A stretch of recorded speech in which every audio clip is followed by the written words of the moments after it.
Algumas pessoas só descobrem a importância de um serviço de capelania hospitalar ao estarem internadas no hospital, em tratamento de uma doença grave, ou mesmo assistindo alguém muito próximo, membro de sua família, que sofreu um acidente repentino, deixando-a entre a vida e a morte. É então que profundas questões espirituais e emocionais vêm à tona, para as quais a medicina não tem resposta. O que fazer com toda a culpa que está atormentando o seu coração? Qual é o legado de vida que ele está deixando? Para onde irá depois da morte? Deus existe?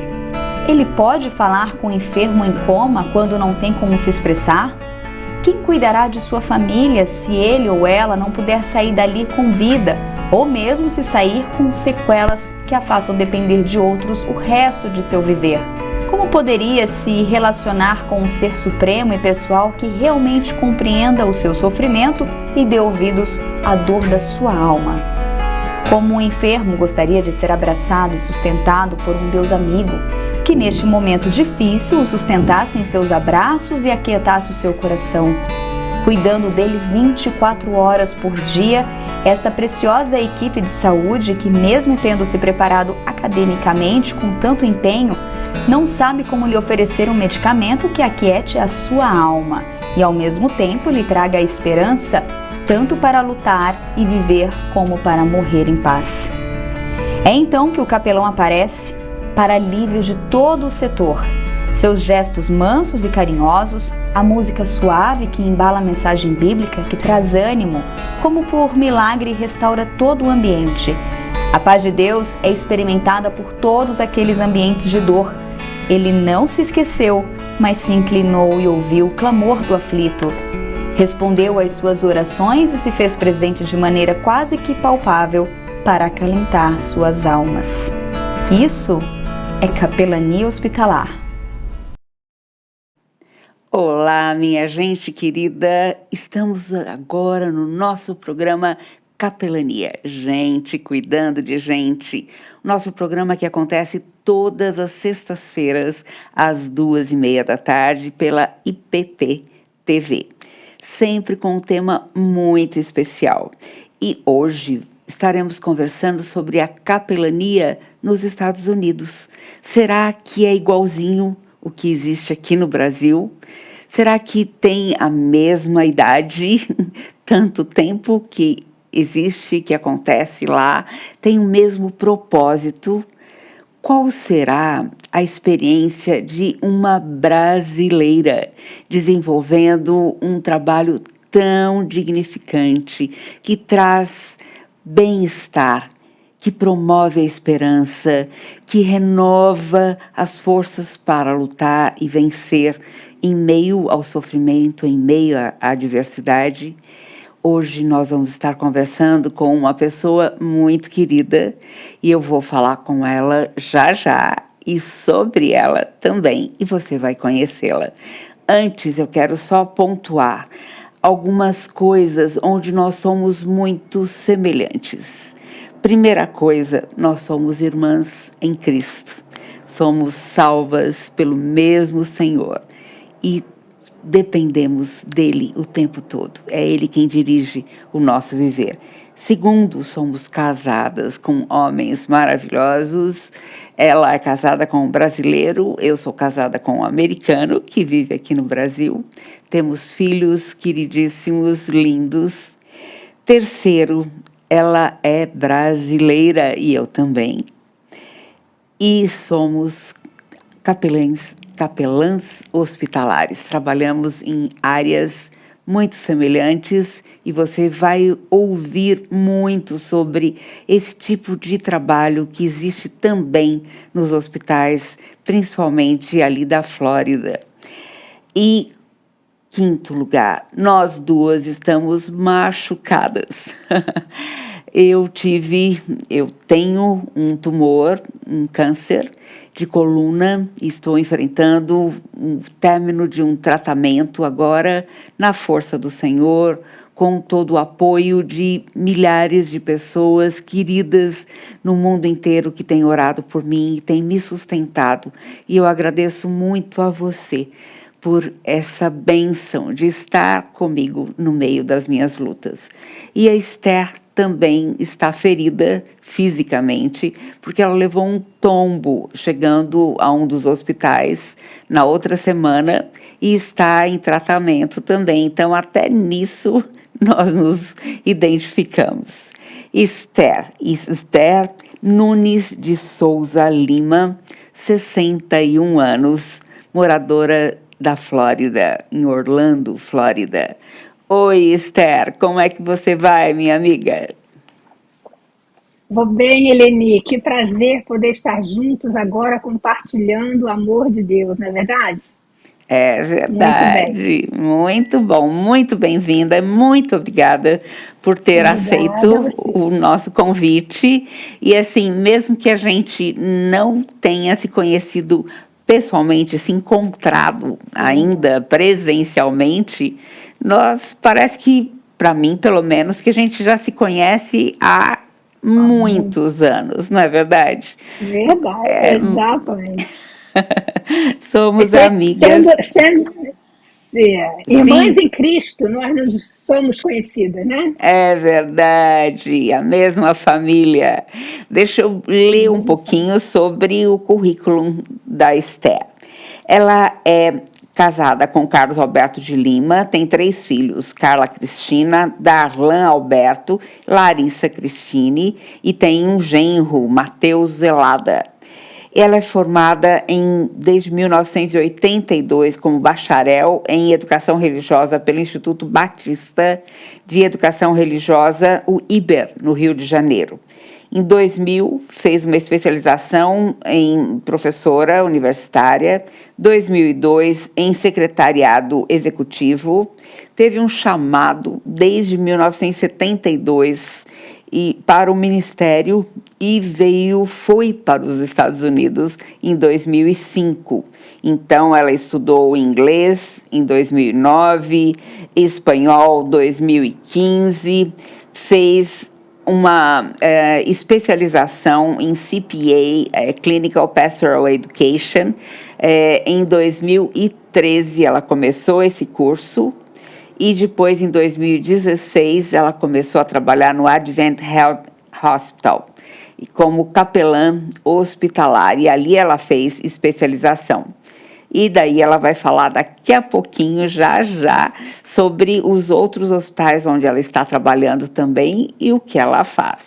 Então, ela é capelã, ela trabalha em clínica pastoral, ela trabalha na área de saúde, administrativamente, e também no cuidado espiritual, emocional e psicológico nos hospitais.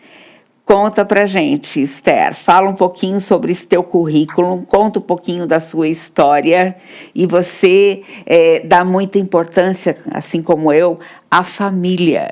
Conta um pouquinho sobre eles também. Exato.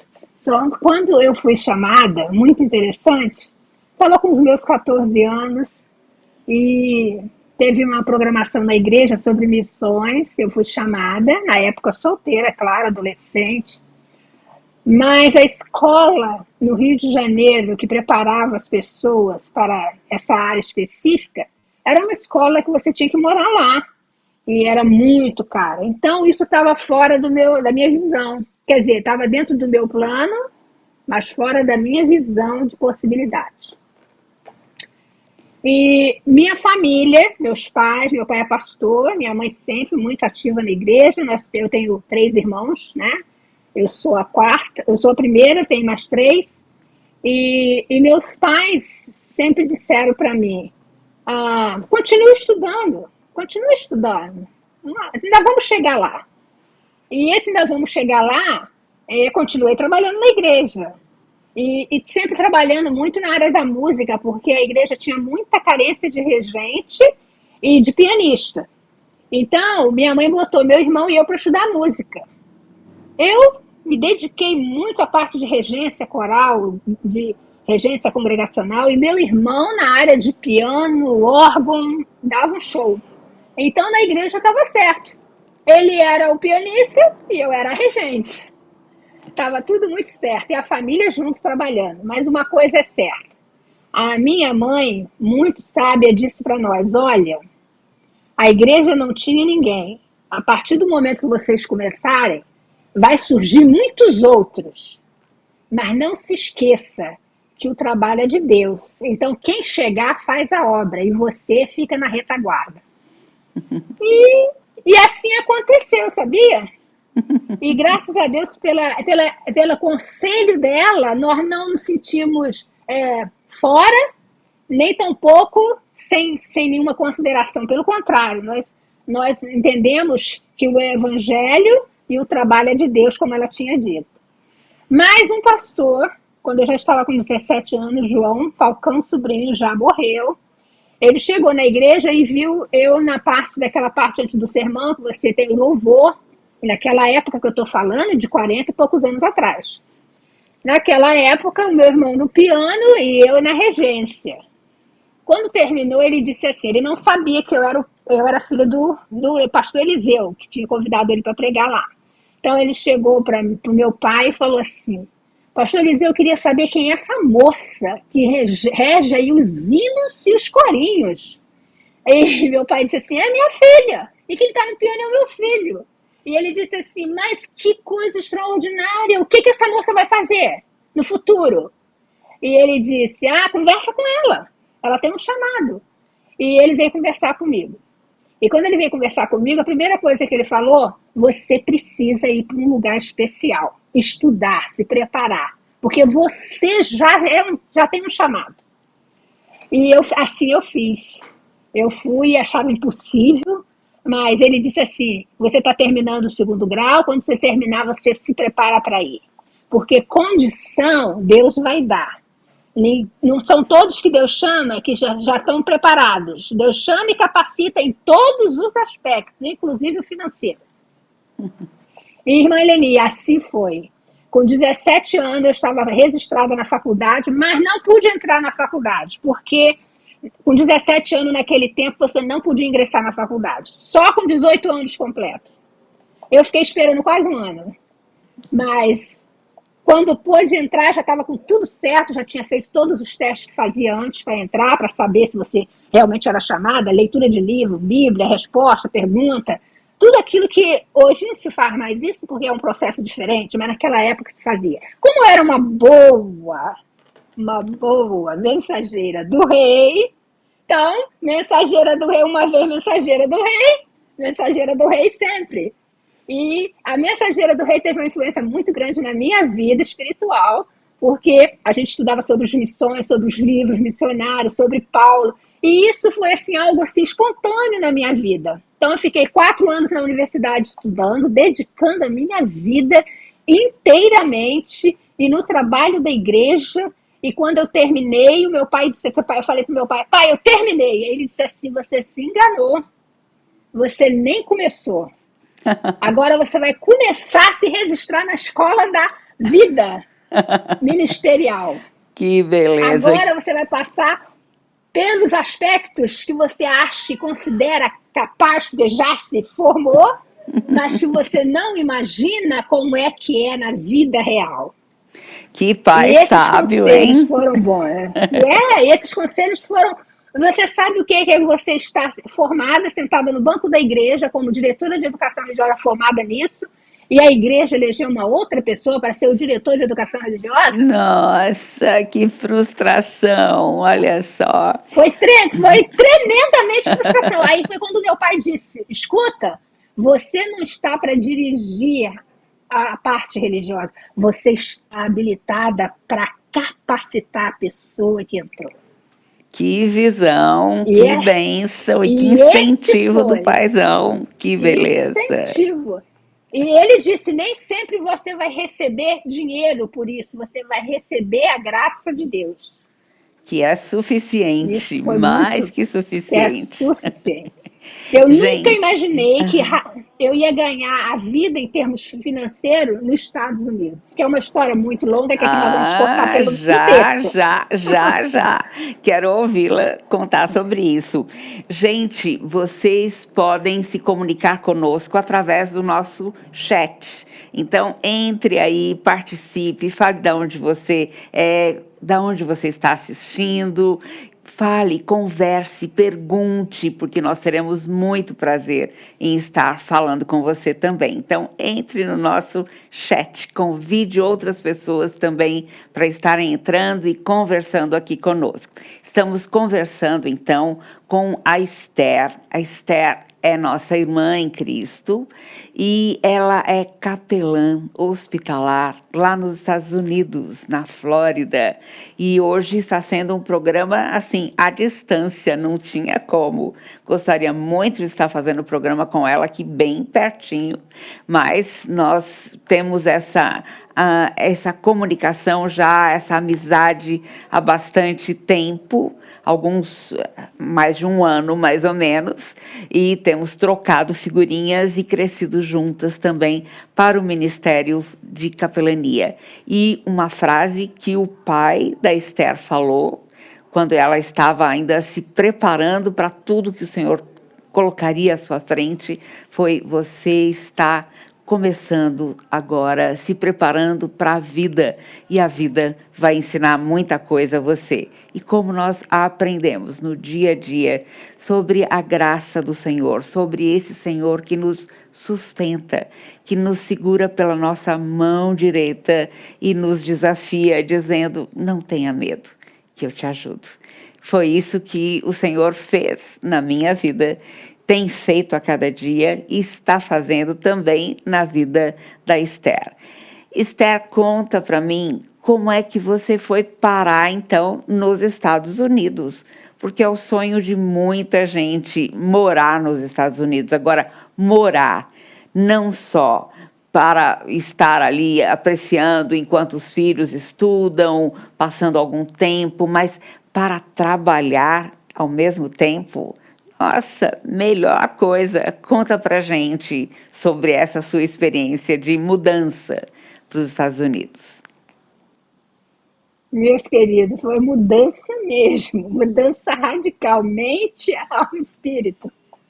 Porque meu marido o meu cunhado tinha feito um pedido de visa, de residência para o meu marido. E isso levou mais ou menos 13 a 14 anos para sair. E nós estávamos no Brasil, nós já tínhamos a nossa casa paga. Aliás, quando nós casamos, a minha casa já estava paga. E meus filhos, eu estabeleci bem estabelecida em termos financeiramente, porque eu fui secretária executiva do secretário de Saneamento do Rio de Janeiro, não concursada, mas contratada por uma companhia que trabalhava para o governo. E eu fui parar lá porque minha prima disse que o secretário estava precisando de uma secretária executiva com registro no Ministério do Trabalho. E eram poucas pessoas que tinham, do conhecimento dele, registro no Ministério do Trabalho em termos de nível superior. E ela disse: você tem, né, Estel? Eu falei: tem, claro que eu tenho. Você gostaria? Eu falei: tá bom, vai lá conversar com ele. Ele marcou comigo e eu fui. Só que eu pensei que eu ia chegar lá e encontrar uma linha, né, uma fila de gente para fazer a entrevista. Cheguei lá e ele disse assim: você pode começar hoje? E eu disse assim: como assim começar hoje? Ele disse: não, hoje, agora. Aí eu disse assim: ok. Liguei para o meu marido e falei: eu estou ficando no serviço. E comecei a trabalhar ali. E estava muito bem. E, de repente, o meu cunhado do Rio de Janeiro, não daqui, liga para lá para casa e diz assim: Carlos, eu recebi um pacote grande aqui da imigração, dizendo que é para se comunicar, está escrito aqui, urgente em tantos dias. Ele diz: abre aí e vê o que é. Aí um processo que a gente já tinha esquecido, né? Eu não vou contar os detalhes, tem muitos outros detalhes nisso aí, porque senão o tempo não dá.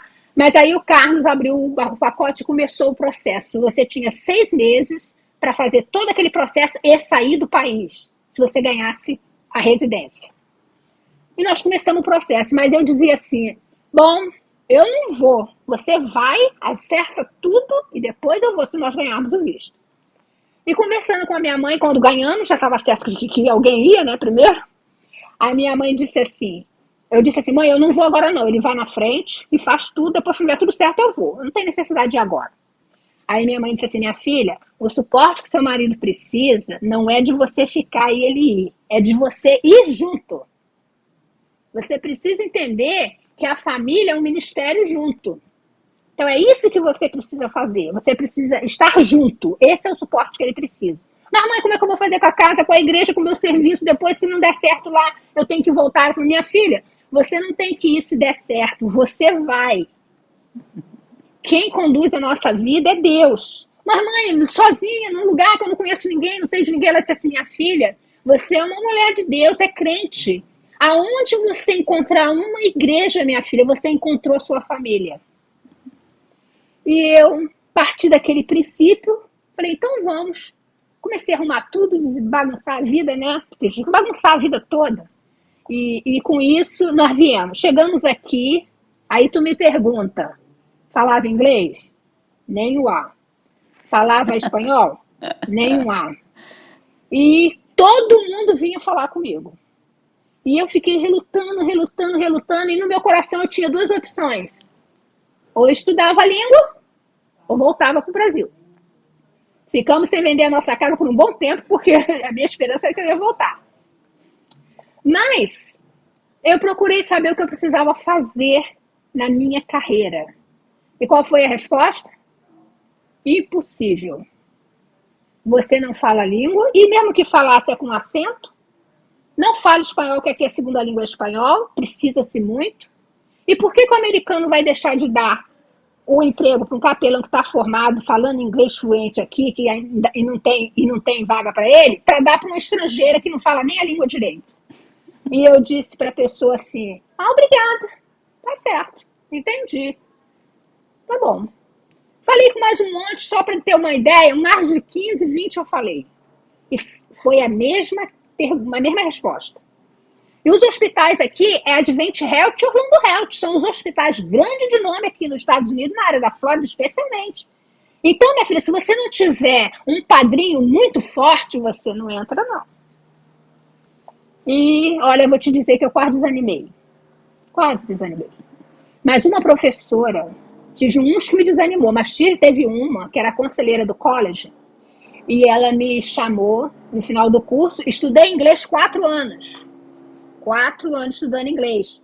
De segunda a quinta, de 8h30 da manhã a 1h30 da tarde. Depois chegava em casa, tinha tudo para fazer, criança para pegar na escola, ainda tinha um part-time à noite.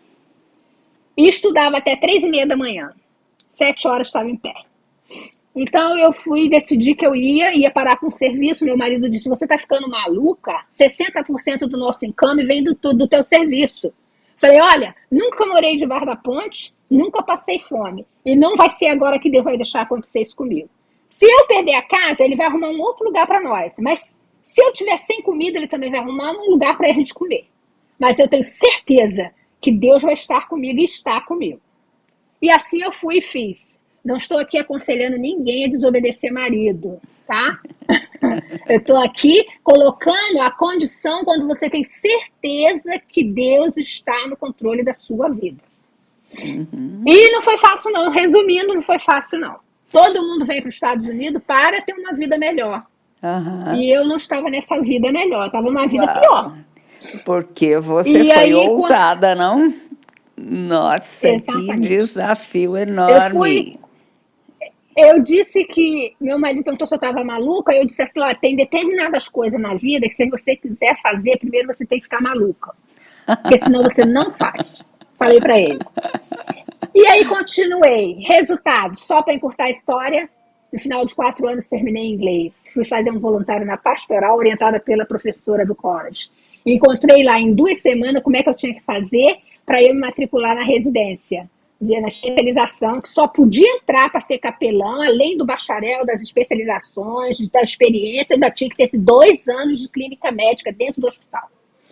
E aí eu fiquei 1 ano na fila esperando, porque as turmas são pequenas, no máximo 8 alunos, e tinha muita gente na frente.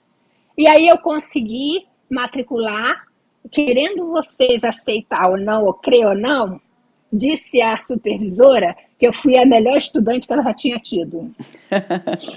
Aí eu digo para você, com um inglês que realmente eles tinham razão, não dava para fazer uma especialização daquela, e Deus me fez ser a melhor estudante segundo ela. Quando eu apliquei para o outro emprego, o Advent Health me empregou, e quando eu apliquei para o outro emprego, o Orlando Health, eles também me admitiram.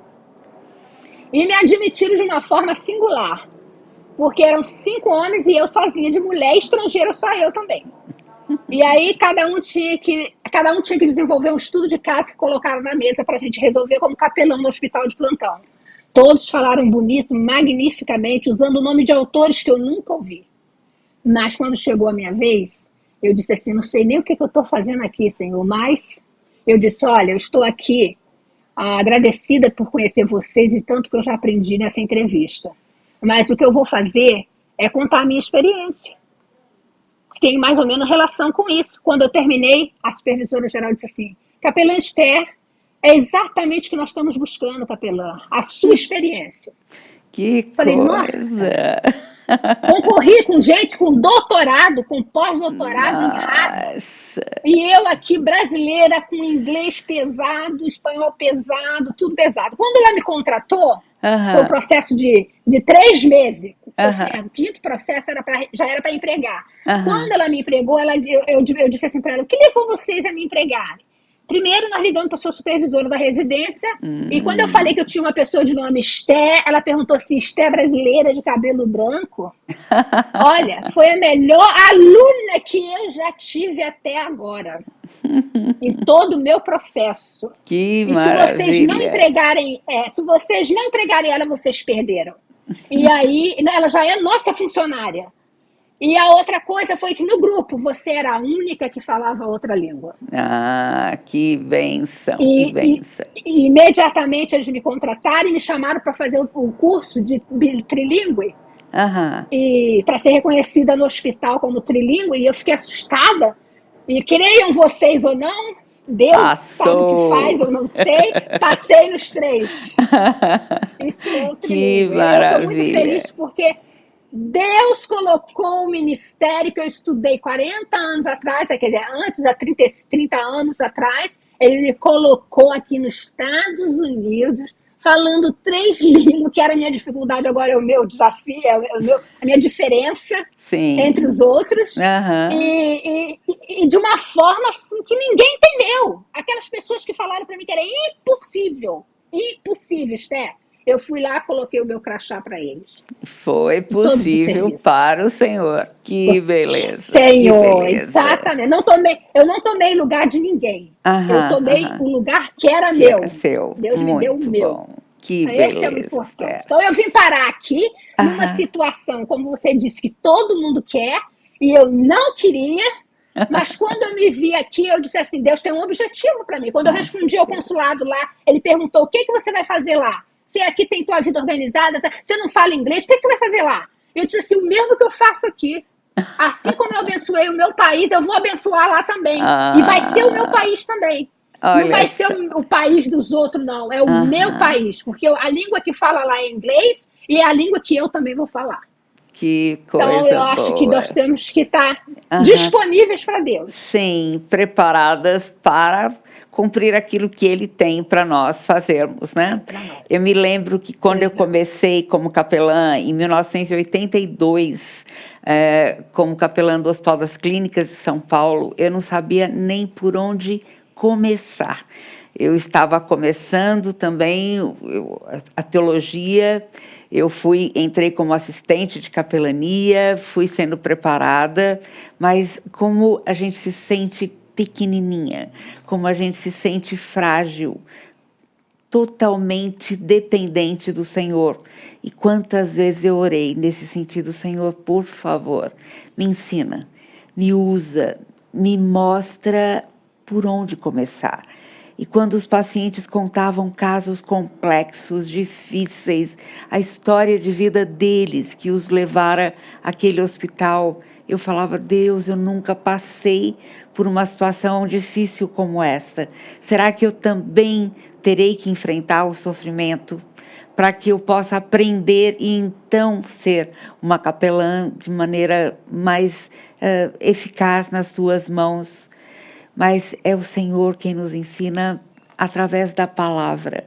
E Ele tem alegria em que nós possamos estar nos submetendo a Ele, andando coladinho nele a cada dia, porque é Ele quem vai nos mostrando e abrindo portas para fazer aquilo que Ele quer que a gente faça. Muitas vezes eu converso com a Esther pelo WhatsApp e pergunto: Esther, o que você está fazendo hoje? E ela fala: olha, minha filha, eu acabei de voltar de um dos hospitais, 12 horas corridas de trabalho, vou tomar um banho, tomar um café e vou para o outro hospital. Esther conta um pouquinho para a gente sobre esse seu ritmo de trabalho, que é intenso até, por ter que trabalhar em vários hospitais. Quantos são? E como você dá conta desse ritmo? Eu fui a Orlando algum tempo atrás, temos uma filha, meu marido e eu temos uma filha que mora em Orlando, mora na Flórida, perto de Orlando também, em Tampa, e também aproveitamos a oportunidade para estar visitando o hospital, um dos hospitais de Orlando. E ali eu vi que é um trabalho bastante diferente daquilo que a gente faz aqui no Brasil. Conta pra gente como é aí. Sim. Eu trabalho no Orlando Health, no Advent Health, que são hospitais, e trabalho pelo Kidney Hospice, que trabalha com paliativos, que é pessoas que estão no fim de vida, no máximo 6 meses de vida. Como que é? É igual ao trabalho no Brasil? Realmente não é igual. Primeiro que você aqui, nem como capelão, você ora se o paciente não te pedir. Por causa das leis, por causa da pólice, porque pode dar um SU em você. E como é que fala SU em português? Eu esqueci. Pode entrar contra você e assim. E aí eu fiquei achando inútil. Abrir um processo, exato. Aí eu achei que era assim, sem validade ser capelão aqui nos Estados Unidos. Eu falei, o capelão que não pode nem orar, gente, então o que o capelão faz? Não dá para entender o que um capelão vai fazer. Não entendo. Aí eu comecei a fazer o seguinte, eu orava informalmente. Eu conversava com o paciente orando, entendeu? Olha, eu desejo a você no dia de hoje um dia abençoado por Deus, um dia onde você possa ver nas mínimos detalhes o carinho, o cuidado de Deus com você. Eu sei que é muito difícil, a gente não entende os propósitos de Deus, mas eu quero dizer para você que eu estou aqui como para fazer uma ponte entre você e Deus, para que você entenda que Deus está cuidando de você. Ser capelão é ser exatamente participante do sofrimento. E eu estou aqui com você nesse momento. E eu faço isso em nome de Jesus. E eu comecei a fazer eu comecei a ministrar dessa forma. Eu não estava orando. Porque se eu orasse, podia ser que eu causasse problema para o hospital e para mim também. E percebi que isso surtiu efeito. E um paciente, um médico uma vez me chamou e falou assim, capelã, quando você falou com o paciente, eu pensei que você estava orando, mas eu olhei, você estava de olho aberto. O médico falou. Aí eu disse assim, você pode orar de olho aberto. Exato. Eu falei assim, olha, se eu for começar a contar para você a cultura, a história da igreja, etc., e de hoje também, alguns povos, tem uns que oram olhando para cima, tem outros que oram como muçulmano, ajoelhado, com o rosto no chão. E você pode orar. O importante é quem vai ouvir a sua oração. E no meu caso, quem ouve a minha oração é Deus. Então eu posso estar deitada, eu posso estar em coma, eu posso estar do jeito que eu tiver, que eu vou orar e Deus vai me ouvir. Falando alto ou não, olho fechado ou aberto não, Ele vai me ouvir. Aí o médico virou para mim e falou assim, interessante, hein, que você falou. Eu tenho tido alguns casos aqui de paciente entubado, Eu não chamo capelão. Não, pra que eu vou chamar capelão? Se o paciente está entubado, não fala nada, não sabe de nada. Falei, pois é, mas a família também está presente, às vezes. E o paciente, o senhor melhor do que eu sabe, que nem sempre o coma dele quer dizer que ele não está ouvindo, é a última coisa que ele perde a audição. Então foi assim que eu estudei, não sei se mudou, falei para ele. Ele disse, não, você está certa, eu vou passar a utilizar mais o capelão nas minhas programações aqui. Aí eu falei, que bom, muito obrigado. O que aconteceu? Um dia, um paciente entubado, em coma, precisava de transfusão de sangue. E o paciente era o quê? Testemunha de Jeová. Que não aceita a transfusão de sangue. Sim. Então, o que aconteceu? Me chamaram. Quando me chamaram, que eu cheguei lá, quem era o médico? Aquele médico. E ele disse assim, Capelê, que bom que é você. Eu não sabia que era você que estava de plantão, mas olha, tem um caso aqui para você. Que situação difícil, hein? Que situação! O caso é, o paciente está em coma, entubado, se não tomar transfusão de sangue vai morrer. Eu falei, e por que não tomou?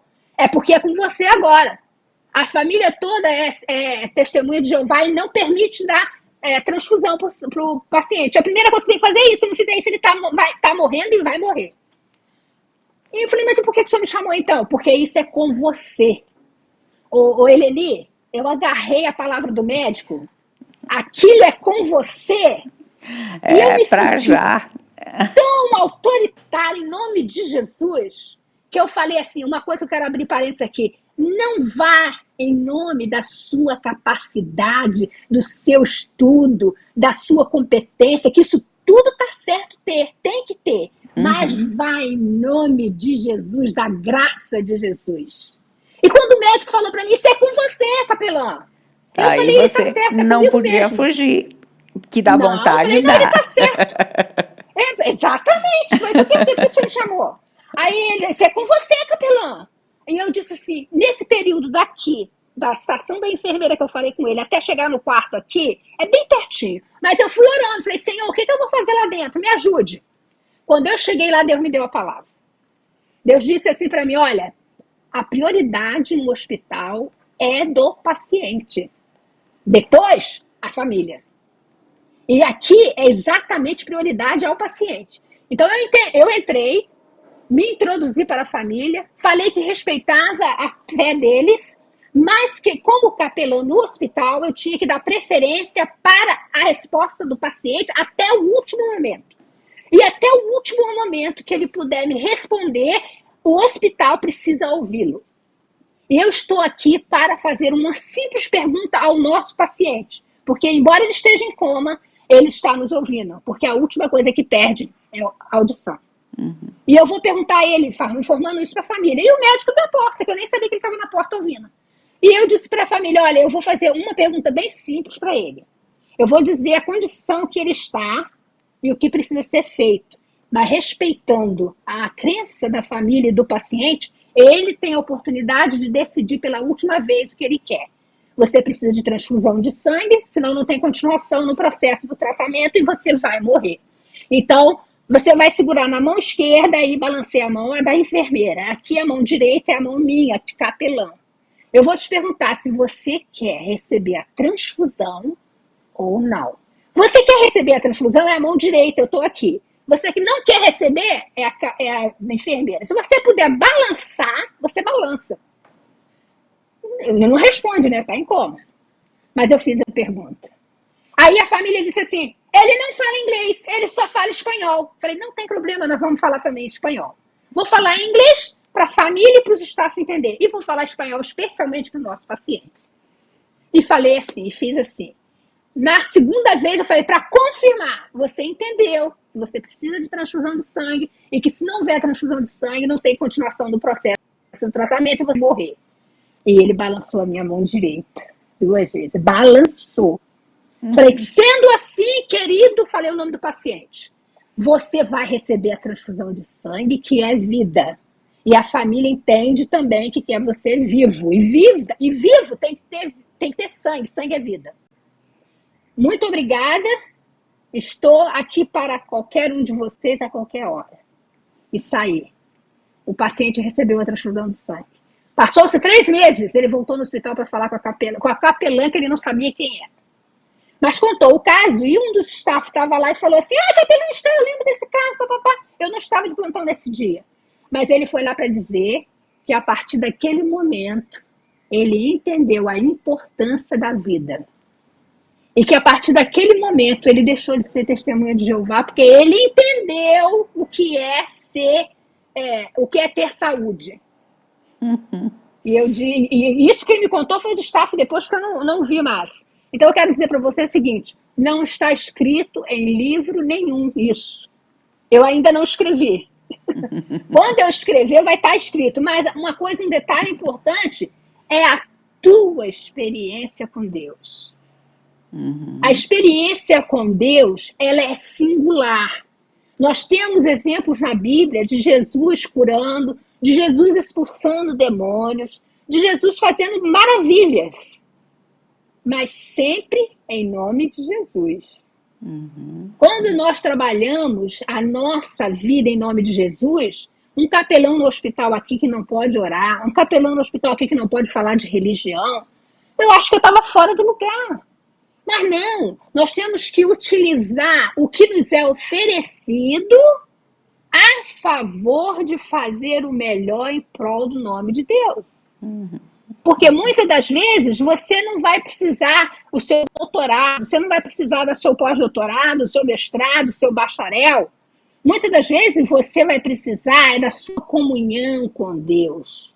O bacharel, a especialização, tudo que você tem, são requerimentos para você preencher aquela posição.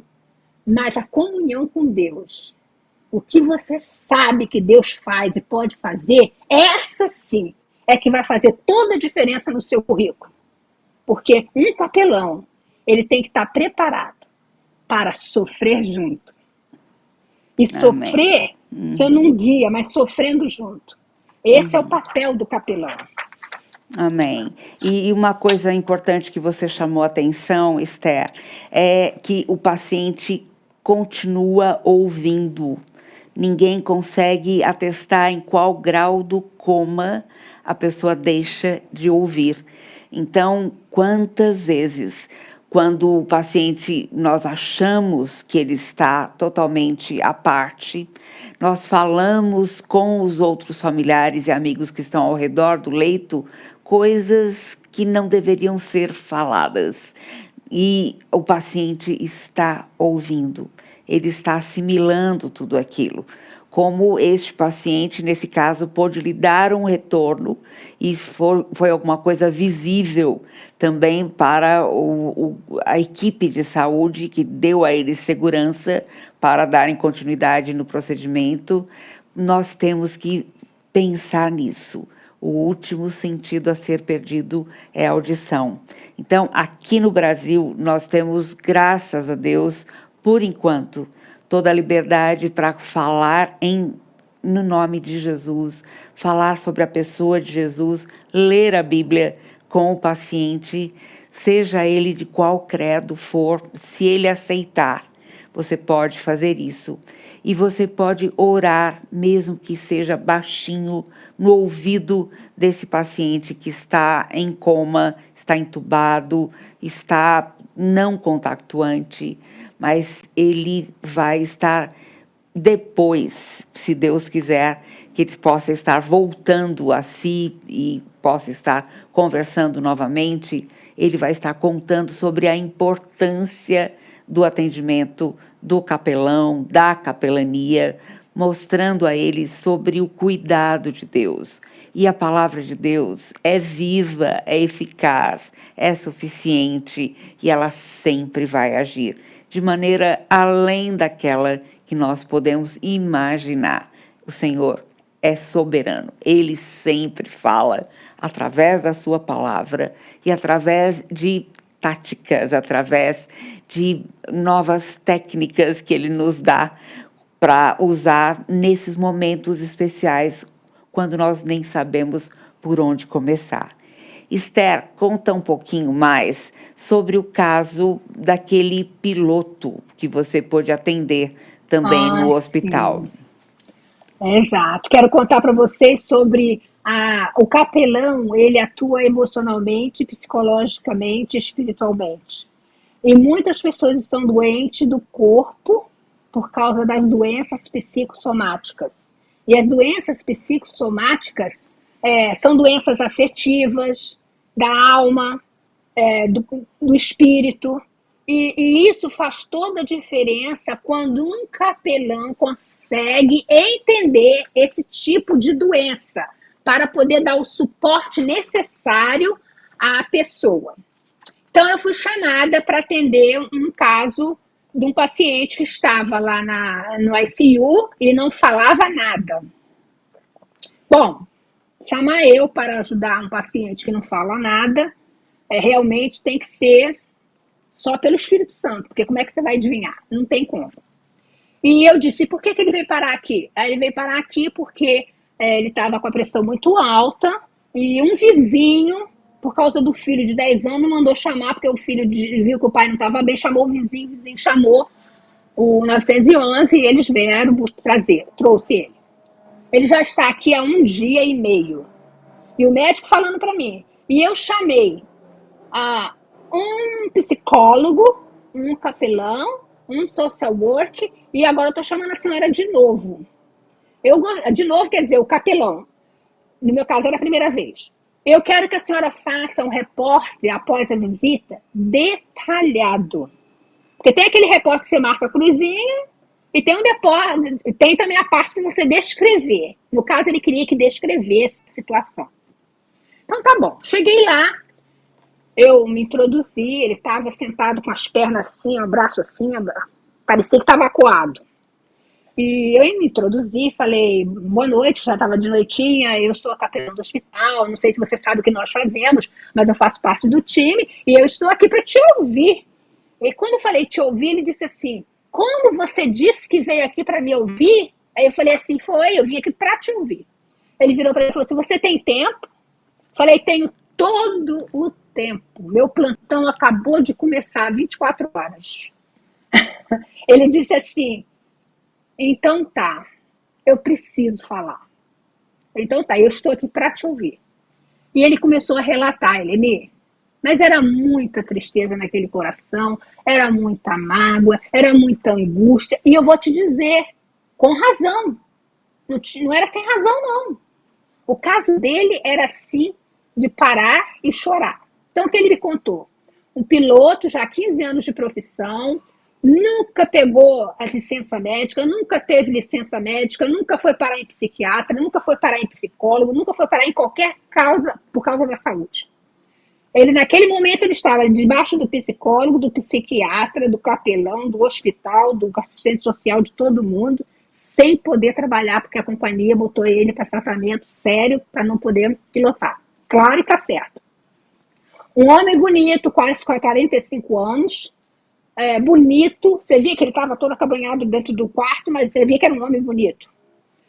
E com profissão. E eu disse para ele assim, ele disse assim, você sabe o que aconteceu comigo? Eu falei, não, você precisa me contar, porque eu estou aqui para te ouvir. E um detalhe aqui, mesmo que você saiba do caso, você tem que ouvir do paciente. Essa é a regra aqui dentro do que a gente estuda. Até o staff do médico pode falar com você tudo que ele quiser do paciente, mas você precisa estar com o paciente e fazer as suas análises. Então, o paciente virou para mim e falou assim, a minha mulher, eu sou casada há 15 anos, eu me formei, arrumei o meu emprego e me casei. Falei, ok, tenho 3 filhos. E minha mulher, eu posso ter residência fixa no lugar que mais eu faço ponto. No meu caso, é na Inglaterra. Eu quis morar lá com ela, moramos 6 meses, ela quis voltar para cá. Eu até entendi, porque aqui ela tem a mãe dela, tem o pai, para dar o suporte que eu às vezes estou longe e não posso. Mas a senhora não sabe o que me aconteceu. Eu cheguei em casa um mês passado e ela estava preparada para sair. Eu estou fora há muito tempo, eu chego, a mulher está preparada para sair? E ela disse assim, eu estava esperando você chegar para eu sair. E eu disse assim para ela, mas sair aonde? Você não entendeu. Eu estou saindo de casa, não quero mais ficar casada com você, levando o pequenininho, porque não é o seu filho. Olha, eu digo para vocês, a gente não pode tomar partido, Porque mesmo se você tomar partido, você fica impossibilitado de ajudar friamente. Para ajudar, você tem que estar friamente. E aí eu tô olhando para ele, na mesma hora ele vira para mim e fala assim: o que é que a senhora fazia no meu lugar? E eu disse para ele assim: olha, você está com toda a razão da sua raiva, do seu rancor, do seu ódio. Olha, você está cheio de razão. Você não tem nenhum momento que eu vou dizer assim, você está sem razão. A única coisa que eu penso que vai te ajudar muito na sua vida, como você disse que nunca esteve na mão de psicólogo, psiquiatra, médico, nada, mas você precisa estar na mão de uma pessoa que você não referiu. É na mão de Deus. E ele disse assim, eu disse assim, quando me casei nunca mais fui à igreja nenhuma. Falei, mas qual é a igreja que você ia? É metodista. Falei, ótimo, excelente. Você tem um telefone na mão, você pode procurar a igreja metodista perto de você, onde você quiser, do jeito que você quiser, da maneira que você quiser. Chegar lá, conversar, porque na igreja vai ter pessoas imperfeitas. Se você for para a igreja encontrar pessoas perfeitas, não vá, porque você vai estar no lugar errado. Você tem que ir lá, porque lá é lugar de pessoas imperfeitas, igual você, com problema, casado, que mulher traiu. Lá é o lugar certo. Falei para ele. Aí ele ficou me olhando assim e falou assim, mas afinal de contas, o que a senhora quer dizer com isso? E eu disse assim, o que eu quero dizer com isso é que o senhor precisa se perdoar. Eu me perdoar? Falei, esse é o detalhe. Se você quiser trabalhar na contramão, você não vai acertar. Você tem que começar a trabalhar do jeito certo. Do seu jeito, você já está fazendo. E você está aqui no hospital. O médico não vai te curar. Quem vai te curar é Deus. Mas você precisa entender que o perdão tem que partir a partir de você. Quando você perdoa você próprio, você está capaz de perdoar o outro. Ele disse assim para mim, mas a senhora está falando isso porque a senhora não está no meu lugar.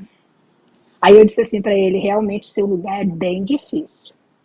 O lugar que o senhor está é um lugar bem difícil. Mas eu vou te dizer uma coisa, quando você estiver na mão de Deus, você vai estar no melhor lugar. E Deus vai te permitir se perdoar para poder perdoar outro. E eu vou te dizer mais, hein? Ela vai voltar. E o senhor precisa estar preparado para recebê-la. Aí ele disse assim, como? Falei, ela vai voltar. O senhor precisa estar preparado para recebê-la. O senhor precisa curar sua alma. Quando o senhor tiver com a sua alma curada, sarada por Jesus Cristo, o senhor está hábil a falar, a ouvir a situação e ainda perdoá-la. Porque ela vai voltar. O filho que ela disse que não é meu, o filho é meu. Aí eu falei, exatamente, isso mesmo, o filho é teu. Porque o filho é aquele que cuida, que cria, que dá carinho. Esse é o pai.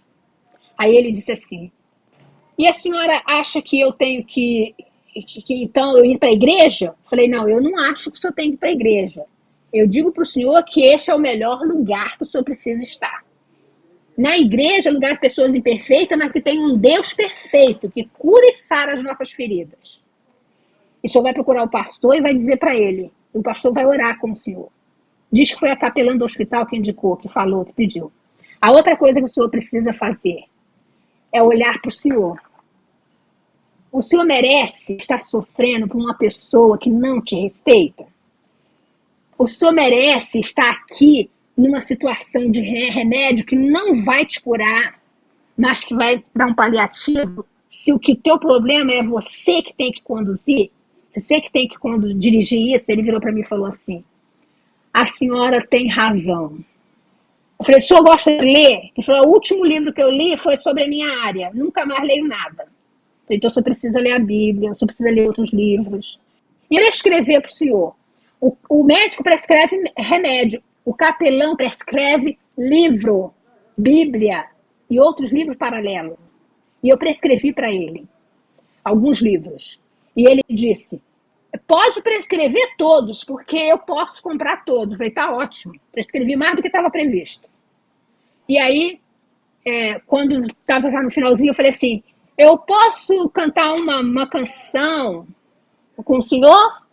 Aí ele disse assim, eu não sei cantar. Eu falei, não, o senhor ouve, o senhor participa ouvindo. Aí ele disse assim, tá bom. Aí eu botei aquele hino assim, descansando nos eternos braços do Senhor. E fui cantando.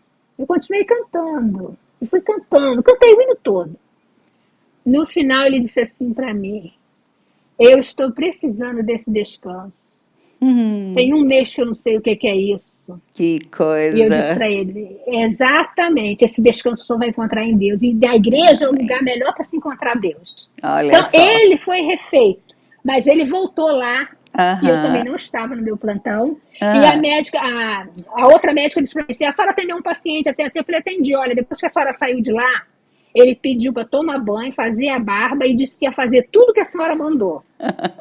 Eu falei: que bom, que benção. E recebeu alta. E eu fiz o repórter detalhado que o médico leu. Então, eu quero dizer para vocês que o capelão cura as doenças psicossomáticas, ou guia a pessoa a ser curada das doenças psicossomáticas. Muito bem. Essas são muito sérias. Muito bom. Esther, eu vou só falar sobre 2 livros que eu relancei agora nos últimos 2 meses, e eu quero que você tenha 1 minuto para falar em seguida, porque nós vamos ter que fechar o nosso programa por causa do tempo. Mas enquanto você pensa em como sintetizar aquilo que você quer deixar para a gente, eu vou mostrar para vocês aqui o meu livro Capelania Hospitalar. A princípio saiu com o título No Leito da Enfermidade, mas agora ele tem mais ou menos umas 40 páginas a mais. E um dos temas que nós vamos estar tratando aqui é sobre a capelania ministrando em meio aos transtornos de origem psicossomática. Tudo que afeta uma pessoa abrange todo o seu ser. E a palavra de Deus é mais que suficiente para lidar, para curar a pessoa desde a alma até o físico também. E este livro é usado como base dos nossos cursos de capelania hospitalar. Nós teremos o nosso curso agora, nível 1, primeiro curso presencial pós-pandemia, agora dos dias 7 a 10 de setembro. Está chegando e ainda dá tempo de você se inscrever. Entre lá no nosso site capelanianasaude.org.br e se inscreva, porque neste ano não daremos outro curso de capelania hospitalar. E aqui temos outro livro, Consolo, que eu também pude acrescentar muitas páginas, mais de 20, 30 páginas. É um estudo no livro de Jó, trabalhando o consolo que deve ser levado a uma pessoa que está sofrendo. Que muitas vezes nós não sabemos o que falar, por onde começar, e agimos como um amigo de Jó. Só colocamos mais vinagre nas suas feridas. Mas aqui nós vamos aprender como consolar, usando os Salmos no Velho Testamento, alguns textos no livro de Jó e também o Novo Testamento, como Jesus vem ao nosso encontro e nos consola e segura na nossa mão e olha nos nossos olhos e nos traz vontade de lutar, forças para viver novamente. Esther, muito, muito obrigada pela sua participação, foi muito bom estar aqui com você e que em breve a gente possa estar juntas presencialmente, né, se Deus quiser. E agora 1 minutinho para você deixar o último o pensamento de hoje. Com o que é o capelão. O capelão é um agente do Senhor Jesus na terra. Atua a favor da cura. E nem sempre é a cura do paciente ou é a cura do paciente físico. Às vezes é a cura do paciente mais espiritual. E da família, às vezes, também é a cura das doenças psicossomáticas, espiritual e da alma. O capelão é a encarnação e o amor visível de Jesus. O capelão, ele é o companheiro do doente e do sofrimento. Então, o capelão não existiu agora. O capelão existiu alguns anos atrás, muitos anos atrás, quando uma senhora decidiu, muito rica e viúva, doar a casa para uma assistência aos doentes numa pandemia. E mesmo assim, não foi só nessa época, os fiéis davam grande assistência médica, assistencial, espiritual, numa pandemia grande, que não foi a primeira que nós vimos agora. Pode ser alguma primeira que você viu agora, mas isso já é muito antigo e acontece há muitos anos atrás. Então, o capelão tem que ser a encarnação do amor de Deus aqui na Terra, visível, que o homem, que você, que eu possamos ver. Aprenda a ouvir e aprenda a guiar o paciente naquilo que ele precisa ou a família. Mas ouvir é muito importante. E, às vezes, o silêncio é tudo para ajudar um paciente em determinadas horas. Que Deus possa abençoar. Bom. Muito obrigada, Esther. Deus te abençoe muito no seu ministério aí e também toda a sua família. Que vocês possam se sentir realmente muito usados pelo Senhor para a salvação de muita gente, para a glória do nome dEle. E muito obrigada por essa amizade tão gostosa. Outras vezes estaremos juntos, se Deus quiser. Se Deus quiser. Muito obrigada. Gente, até a semana que vem, se Deus quiser, quando nós vamos falar sobre detalhes em capelania hospitalar aqui no Brasil, tá bom? Até lá. Tchau, tchau, gente.